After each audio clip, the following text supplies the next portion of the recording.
In the big, wild ecosystem of the modern workplace, you've got your innovators, you've got your workhorses. And then you have the predators. Today, we're cracking open a field guide to a creature that has mastered the art of survival by hiding in plain sight. So let's get right into it. So, let me ask you something. You ever have one of those weeks? You stay late, you pour your heart and soul into a project, you nail every single deadline, and then when it's time for recognition, someone else is standing up there soaking in all the glory for your work. Yeah, if that sounds familiar, you are definitely not alone. And there's a good reason for that feeling.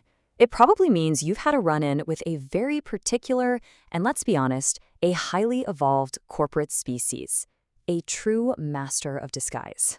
And here it is. We're calling it the professional parasite. So what does that really mean? Well, their entire game is built on two things: making sure they look good and taking credit for stuff they didn't do.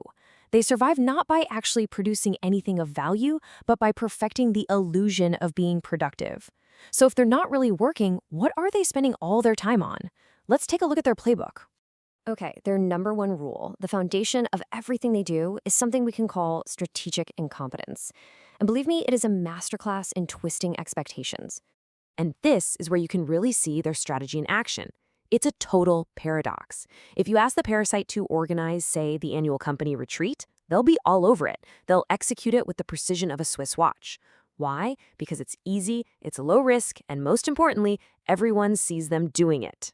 But give them a piece of the actual high-stakes project work, all of a sudden they are just dangerously overwhelmed. They're confused, they need help, they don't get it. See, for them, doing real work is a trap. It just means people will expect them to do more of it. But, avoiding work is only half the job. To really get ahead, they have to claim the work of others. And their favorite weapon for doing that is language. And it all comes down to one single tiny word: we. That's it. It sounds so harmless, right? So collaborative. But coming from a parasite, that word is a tool. It's how they seamlessly stitch their name onto your 80-hour work week. You did all the heavy lifting, but suddenly we get the credit. What's really happening here is something called identity transference. They are literally transferring the identity of the work from you, the person who actually did it, to them. Your effort, your late nights, it all gets repackaged with their name on the front. Now, you might be thinking, okay, this is just classic office politics. But the parasite has adapted for the remote work era, which brings us to a tactic that is incredibly modern: digital ghosting. And this is exactly how they do it now. They aren't actually working. They're simulating what we'll call a digital heartbeat. They're running little scripts to jiggle their mouse so their status on Slack or Teams always shows that little green active dot. They might even use an AI to drop some vague but thoughtful-sounding comments on a shared document at 10 p.m. They're not trying to fool a person, they're just trying to fool the system that monitors activity. So what happens when a parasite feels like a high performer is making them look bad? Well, this is when their tactics go from passive to actively aggressive. Welcome to the sabotage loop. And let's be crystal clear about this. When a parasite suddenly wants to collaborate with you on everything, it's not because they suddenly value your opinion. It is a calculated attack on your single most precious resource, your time.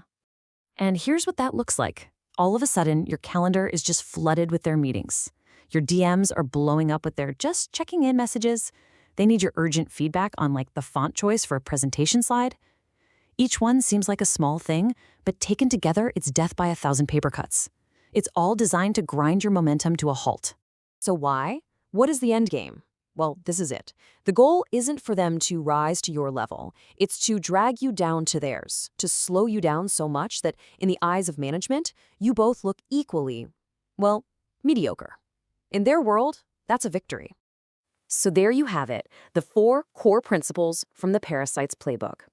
And look, I know this can all feel a little bleak, but just knowing this stuff, being able to spot these tactics and name them when you see them, that is your most powerful defense. But that brings us to one last, and maybe much bigger question.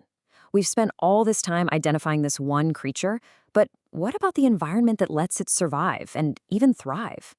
If a workplace values the appearance of work more than actual work itself, what does it say about the whole system? Maybe the real question isn't just how we spot the parasite, but how we fix the forest they live in. Something to think about.